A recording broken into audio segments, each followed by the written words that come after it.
Redmi K সিরিজের নতুন ধামাকা কিন্তু মার্কেটে চলে আসছে রেডমি কে80। সো এই ফোনটি ইউজ করে আমরা কি কি ভালো দিক পেয়েছি, কি কি খারাপ দিক পেয়েছি বিস্তারিত জানবো আজকের ভিডিওতে।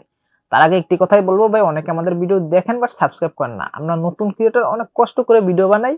একটু সাবস্ক্রাইব করে আমাদের পাশেই থাকবেন, আমাদেরকে সাপোর্ট দিবেন যাতে আমরা আরো ভালো ভালো ভিডিও বানাতে উৎসাহিত হই।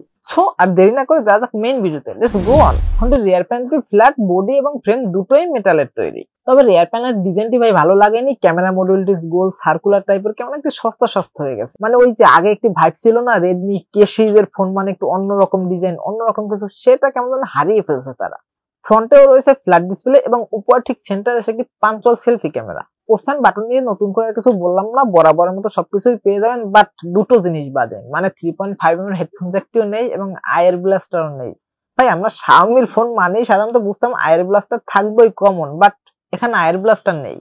ফোনটিতে IP68 এর রেটিং পেয়ে যাবেন, যার কারণে টুকটাক পানির ছিটাফোঁটা কিংবা ধুলোবালি থেকে রক্ষা পাবে। তবে আমার মনে হয় IP68 এবং IP69 দুটো রেটিংই এখানে থাকা উচিত ছিল। ডিসপ্লে সেকশন রয়েছে 6.67 ইঞ্চের একটি OLED অ্যামোলেড প্যানেলের ডিসপ্লে, সাথে রয়েছে 120 Hz রিফ্রেশ রেট এবং HDR10+ এর সাপোর্ট। এবং এই ডিসপ্লেটি কিন্তু 68 billion colour supported display. So colour কোনো ঘাটতি মিলবে না, কালার ঠিকঠাকই পাবেন।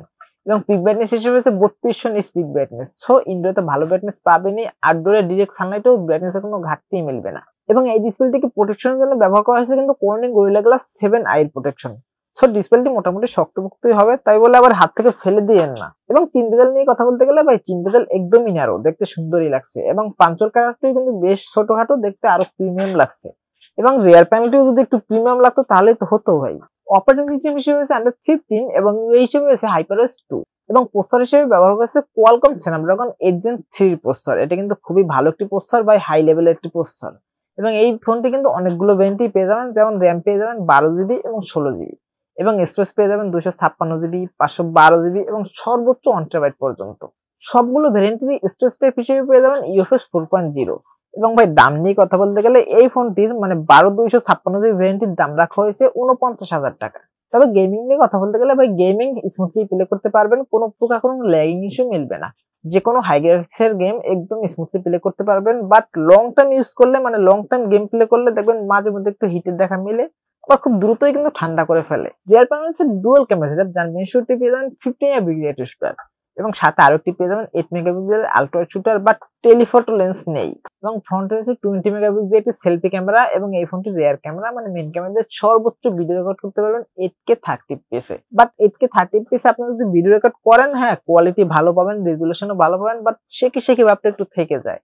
বাট এই ক্ষেত্রে যদি আপনারা আবার 4K 60 fps এ ভিডিও করেন, সেক্ষেত্রে কিন্তু শেকি ভাবটা আবার আসে না। এবং এসটিডি স্পিকার রয়েছে, যার কারণে সাউন্ড কোয়ালিটি কিন্তু খুবই সুন্দর পাবেন। ভলিউম বলেন, সাউন্ডের বেস বলেন এবং ক্রিসপিনেস বলেন, সবকিছুই পারফেক্ট পাবেন।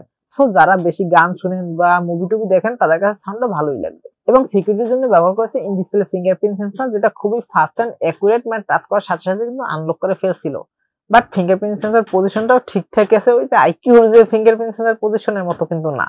আইকিউর ফিঙ্গারপ্রিন্ট সেন্সর পজিশনটা দেখা যায় একটু বেশি উপরে থাকে, বাট এটার পজিশনটা ঠিকঠাকই আছে। এবং এটির ব্যাটারি সেকশন আছে 6500 mAh একটি silicon carbon battery. Silicon carbon battery মানে তো আপনারা বুঝেনি, মানে দেখতে ছোটখাটো হলেও ক্ষমতা অনেকটাই বেশি থাকে।